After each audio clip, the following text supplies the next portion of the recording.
Pozdrav svima, današnja tema je kako da prepoznate znake malog šloga ili tranzitornog ishemičkog ataka, skraćeno TIA. Šta zapravo znači tranzitorni ishemički atak?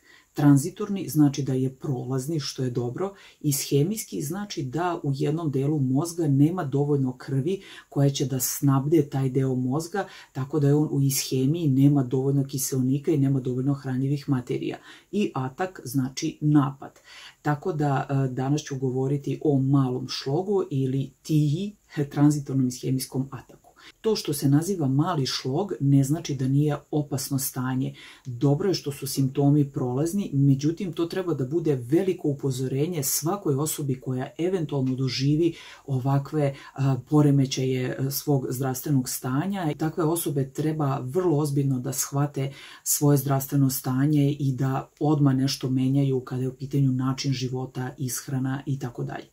Neki čak kažu ne treba da ga zovemo mali šlog, zato što kad kažemo mali kao da nije važan ili nije toliko bitan, već trebalo bi da ga zovemo upozoravajući šlog. Znači šlog koji nije ostavio posljedice, neke trajne posljedice kao što to radi pravi šlog kada ljudi imaju moždani udar ili šlog, vrlo često do kraja života ostaju invalidi.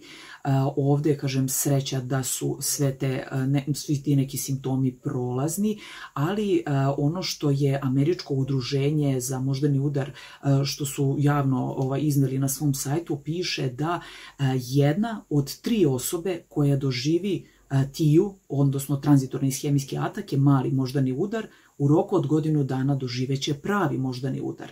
Tako da je to vrlo, vrlo upozoravajuća i vrlo ozbiljna tema i zbog toga bih danas samo htjela malo više da vam obratim pažnju da eventualno ako kod sebe ili kod nekih svojih bližnjih primetite ovakve neke simptome, da znate šta da radite.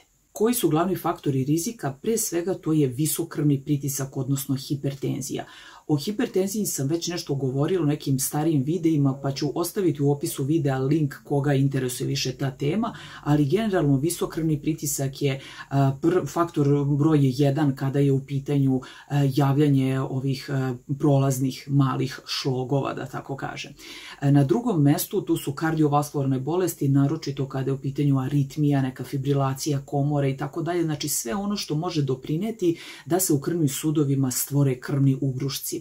Tu je i dijabetes, također gojaznost, sve su to neke predispozicije da se ljudi dovedu u takvo stanje da mogu češće razviti krvne ugruške, odnosno trombe. Sklonost ka razvoju krvnih ugrušaka, nažalost, imaju i žene koje piju kontraceptivne pilule ili one koje su na hormonskoj terapiji u toku menopauze.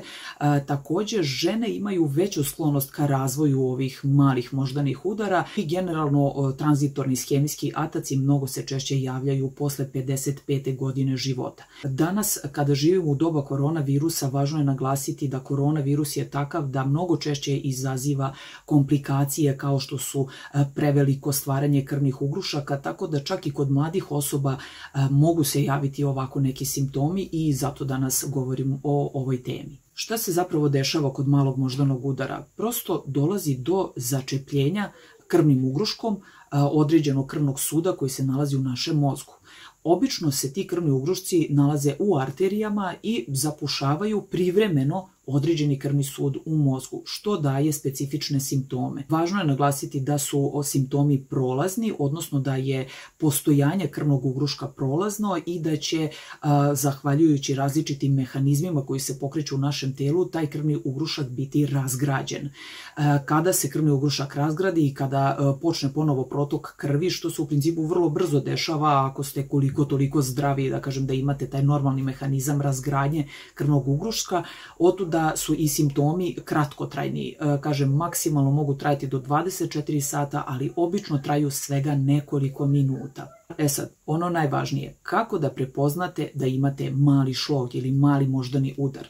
Najčešće ljudi opisuju da imaju slabost i utrnulost u jednoj polovini tela. Odnosno, može se primetiti da je, na primjer, jedan ugao usne oboren, spušten, da je utrnula, na primjer, desna strana tela i desna ruka i desna noga, da je došlo do poremećaja hoda, govora i razumevanja onoga što vam neko priča, jer dolazi do omaglice, vrtoglavice, nesvestice, veoma jake i intenzivne glavobolje koja se javi kao grom iz vedra neba. Javlja se naravno gubitak koordinacije i ravnoteže jer vam je utrnula ili prosto oduzeta cela jedna strana tela. Tako da osoba koja doživi ovaj tranzitorni ishemijski atak, odnosno mali moždani udar, ili osoba koja doživi pravi šlog, znači vi ne možete na osnovu simptoma da razlučite da li je samo prolazno ili je nastupio pravi šlog, pravi moždani udar. I tako da ono što prvo treba da uradite je da pozovete hitnu pomoć i da se toj osobi što pre pomogne,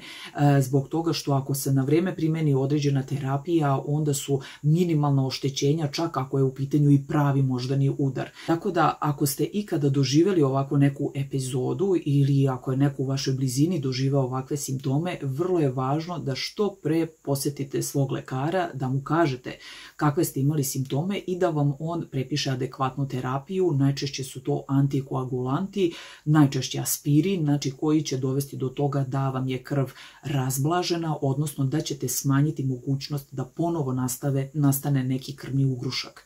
Također je važno promeniti i stil života u smislu da ako pušite trebalo biste da prestanete, jer je pušenje jedno od faktora koji doprinosi razvoju krvnih ugrušaka u telu.